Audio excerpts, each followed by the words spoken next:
Assalamualaikum warahmatullahi wabarakatuh. Baiklah, pada video pembelajaran kali ini kami akan membahas mengenai topik 3, yaitu strategi pembelajaran berdiferensiasi. Sebelumnya perkenalkan kami dari kelompok 5 yang beranggotakan saya Yasa Saputra Agustin sebagai moderator, Tarinta Anissa Keledes, Ulia Aprili, Fiona Sarah, dan ada Zaitun Munar yang nantinya akan menjelaskan mengenai strategi pelajaran dalam berdiferensiasi. Baiklah, langsung saja kita masuk ke pemaparan materinya. Baik, saya Ulia Aprili. Di sini saya akan menjelaskan tentang problem based learning.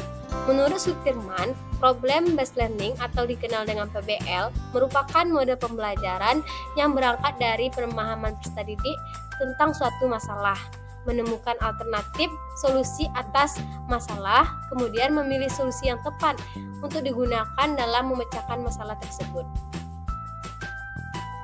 Adapun karakteristik dari problem based learning atau PBL, yang pertama, pengajuan pertanyaan atau masalah, di mana pengajuan pertanyaan atau masalah tersebut harus otentik, jelas, mudah dipahami, luas, dan sesuai dengan tujuan pembelajaran serta bermanfaat bagi peserta didik.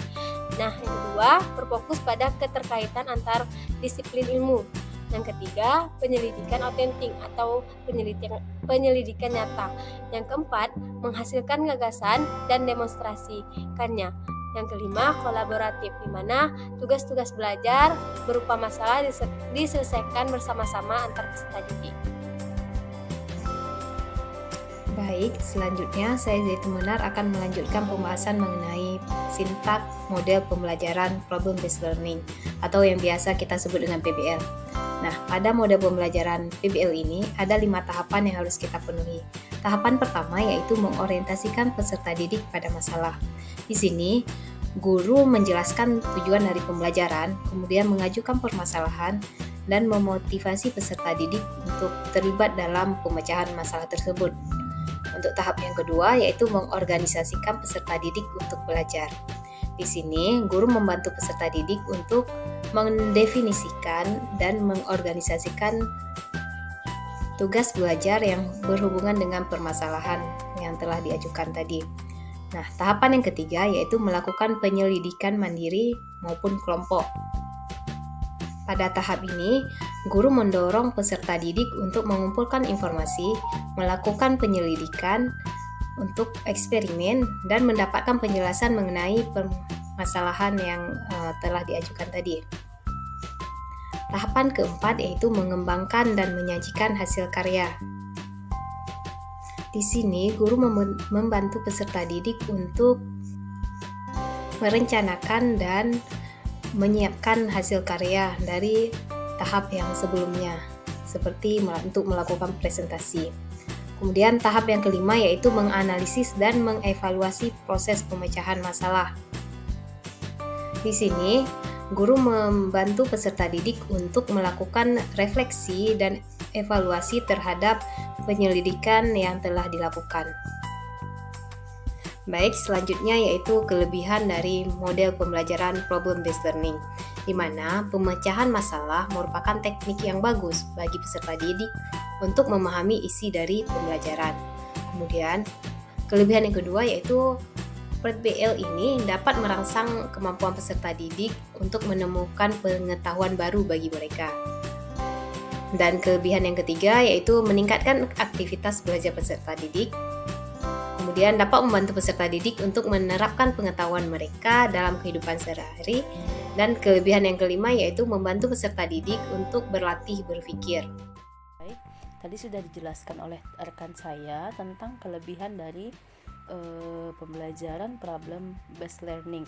Selain ada kelebihannya, problem based learning ini juga memiliki kekurangan, yaitu yang pertama, itu sering terjadi kesulitan dalam menemukan permasalahan yang sesuai dengan tingkat berpikir peserta didik.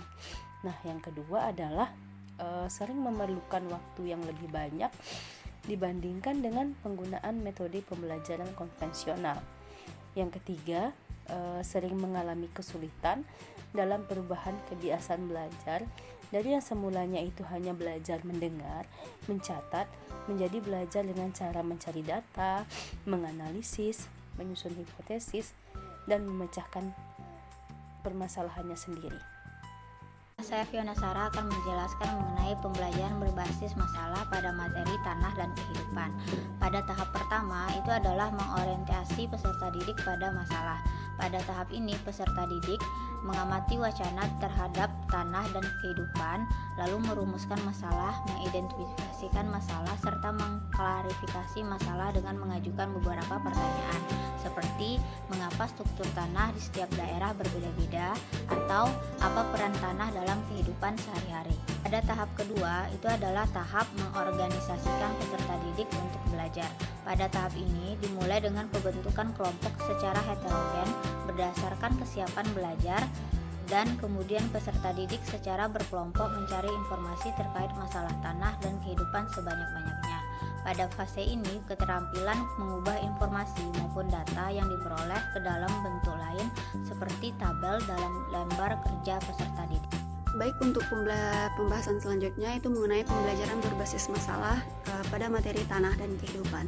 Nah, pada tahap selanjutnya itu ada tahap 3 di mana kita melakukan penyelidikan mandiri dan kelompok. Pada fase ini peserta didik itu akan mengumpulkan data dan menginformasikan data tersebut lebih lanjut dari berbagai sumber yang terpercaya agar dapat memperkuat hipotesis yang sudah dibuatnya sebelumnya. Dan tahap selanjutnya yaitu mengembangkan dan menyajikan hasil karya. Pada tahap ini, peserta didik menganalisis dan mengevaluasi data hasil yang telah dikembangkan kemudian disajikan di depan kelas atau dipresentasikan kepada teman-temannya yang lain. Dan tahap terakhir yaitu menganalisis dan mengevaluasi proses pemecahan masalah. Pada tahap ini, peserta didik menganalisis dan mengevaluasi kembali hasil pemikiran dan mempresentasikan hasil yang telah dilakukan kepada masing-masing anggota kelompok